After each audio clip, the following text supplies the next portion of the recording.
Horn அடித்தாலும் எடுக்கல. இப்போ செல்ஃப் போட்டு பார்க்கலாம்.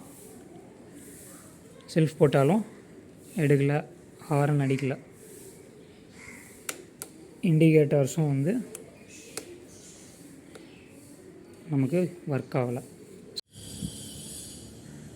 So hello guys, welcome back to number 350 YouTube channel. இந்த வீடியோ வந்து ஒரு இன்ஃபர்மேட்டிவ் வீடியோவாக இருக்க போகுது. மெயினாக எதை பேஸ் பண்ணி அப்படின்னா ராயல் என்ஃபீல்ட் 350 எலக்ட்ரா இல்லை ஓல்டு, மெயினாக எஸ்பெஷலி இந்த ஓல்டு புல்லெட்ஸ்லலாம் இந்த இஷ்யூ நிறைய பேர் ஃபேஸ் பண்ணுறாங்க. என்னன்னு பார்த்தீங்கன்னா ஃப்யூஸ் கட் ஆகுறது.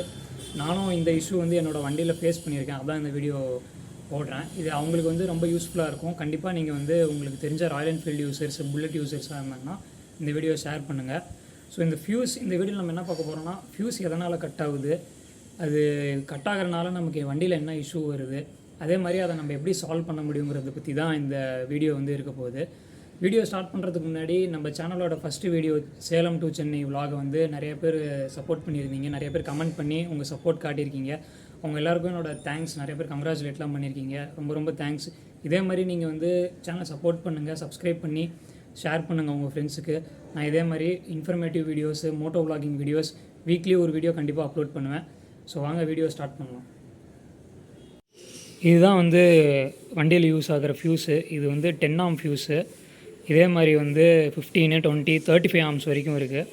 வண்டியில் ஃப்யூஸ் எதுக்கு யூஸ் ஆகுதுன்னு பார்த்தீங்கன்னா, நம்ம வண்டியில் எலக்ட்ரிக்கல் பேட்டரியிலேருந்து சப்ளை நிறைய இடத்துக்கு போகும். அது வந்து எலக்ட்ரிக்கல் வயரிங் மூலிமா போகும்.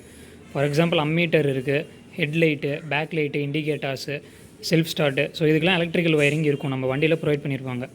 அந்த எலக்ட்ரிக்கல் வயரிங்கில் ஏதாவது ஒன்று ஷார்ட் சர்க்யூட் ஆச்சு அப்படின்னா அது தடுக்கிறதுக்காக தான் இந்த ஃப்யூஸ் இருக்கும்.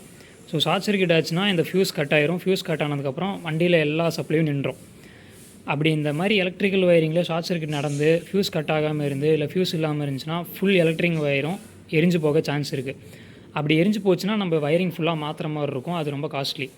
ஸோ அந்த இஷ்யூ வந்து ஸ்டாப் பண்ணுறதுக்காக தான் ஃப்யூஸ் வந்து வண்டியில் யூஸ் ஆகும். அது எப்படி நமக்கு வந்து ஃப்யூஸ் கட் ஆகிடுச்சின்னு இண்டிகேட் ஆகுறது பார்த்திங்கன்னா, இந்த ஃப்யூஸில் சென்டரில் பார்த்திங்கன்னா யூ மாதிரி இருக்கும். ஸோ இந்த யூ இருக்கா, இந்த யூ வந்து கட் ஆயிரும். இந்த யூ கட் ஆச்சுன்னா ஃப்யூஸ் கட் ஆயிடுச்சுன்னு அர்த்தம். ஸோ இப்போ அடுத்து இந்த ஃப்யூஸ் எந்த இடத்துல இருக்குதுன்னு பார்ப்போம். எல்லா வண்டிலையும் வந்து இந்த பாக்ஸ்குள்ளார தான் ஃப்யூஸ் பாக்ஸுன்னு தனியாக கொடுத்துருப்பாங்க. இதுதான் வந்து அந்த ஃப்யூஸ் பாக்ஸு. இங்கே 2 போட்டிருக்கோம் பார்த்தியா, இதில் வந்து 2 ஃப்யூஸ் யூஸ் ஆகும் நம்ம வண்டியில். ஸோ இதுதான் அந்த 2 ஃப்யூஸு. பக்கத்துலேயே வந்து 2 எம்டியான ஸ்லாட் கொடுத்துருக்காங்க.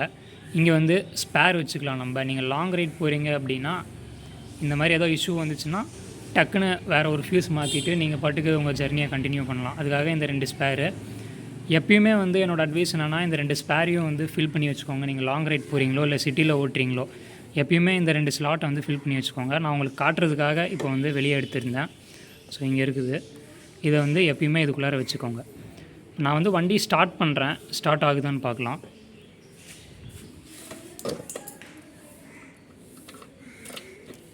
ஸோ 2 ஃப்யூஸும் வந்து கரெக்டாக ஸ்லாட்டில் தான் இருக்குது.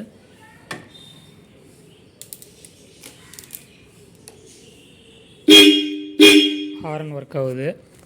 நம்ம வண்டியை ஸ்டார்ட் பண்ணலாம்.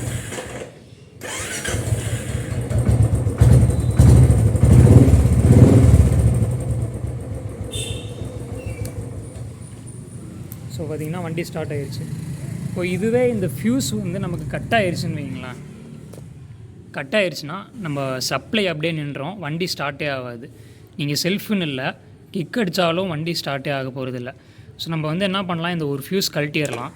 கழட்டிட்டு இப்போ இந்த ஃப்யூஸ் கட் ஆயிடுச்சு அப்படின்னு நம்ம வந்து இமேஜின் பண்ணிக்கலாம். ஓகேவா? இந்த ஃப்யூஸ் கட் ஆச்சுன்னா என்ன ஆகுனா, இந்த சப்ளை நின்றோம். ஸோ அதே மாதிரி இந்த ஃப்யூஸ் கழட்டிட்டோம்னா இந்த இடத்துல சப்ளை போகாது. ரெண்டுமே ஒரே மீனிங் தான். இப்போ வந்து நம்ம வண்டியை வந்து ஸ்டார்ட் பண்ணலாம். பார்த்திங்கன்னா லைட்டே எரியல, நியூட்ரல் லைட்டே எரியல, ஏன்னா சப்ளை நின்றுச்சு. செல்ஃப் போட்டாலும் ஹார்ன் அடித்தாலும் எடுக்கல. இப்போ செல்ஃப் போட்டு பார்க்கலாம். செல்ஃப் போட்டாலும் எடுக்கல, ஹார்ன் அடிக்கல. இண்டிகேட்டர்ஸும் வந்து நமக்கு ஒர்க் ஆகலை. ஸோ ஃப்யூஸ் கட் ஆச்சுன்னா இதுதான் உங்களுக்கு மெயின் பிரச்சனை வரும். நீங்கள் லாங் ரைட் போகிறப்ப ஏதோ ஒரு ஃப்யூஸ் கட் ஆகி வண்டி அப்படியே நடுவில் ஸ்டாப் ஆயிடுச்சு அப்படின்னா இந்த மாதிரி பிரச்சனை உங்களுக்கு வரும். இது வராமல் இருக்கிறதுக்கு என்னென்னா, உங்கள் எலக்ட்ரிக்கல் வயரிங்லாம் வந்து நீட்டாக இருக்கணும், கரெக்டாக ப்ராப்பராக பண்ணியிருக்கணும். பழைய வண்டியாக இருந்துச்சுன்னா வயரிங்கில் ஏதாவது பிரச்சனை இருக்கும். அதே மாதிரி நீங்கள் வந்து வயரிங் வந்து லைட்டாக ஏதோ எக்ஸ்போஸ் ஆகிருக்கு, பாடியில் இப்போ டச் ஆகுது அப்படின்னாலும் ஷார்ட் ஆகி இந்த மாதிரி ஃப்யூஸ் கட் ஆகிறதுக்கு நிறையா சான்ஸ் இருக்குது.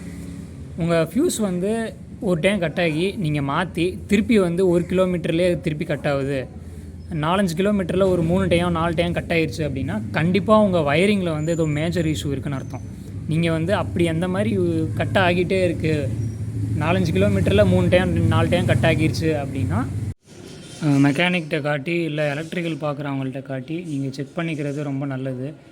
அப்படி இல்லை எனக்கு வந்து இந்த மாதிரி இஷ்யூஸ் வந்து ரொம்ப ரேராக தான் நடக்குது அப்படின்னா நீங்கள் வந்து ஸ்பேர் ஒன்று வச்சுக்கோங்க. எப்பயுமே ஸ்பேர் 1-2 கண்டிப்பாக வச்சுக்கோங்க. இந்த ஸ்பேரு ஸ்லாட் தான், இது வந்து யூஸ் ஆகாது, சும்மா இருக்கும், அதில் போட்டு வச்சுக்கலாம்.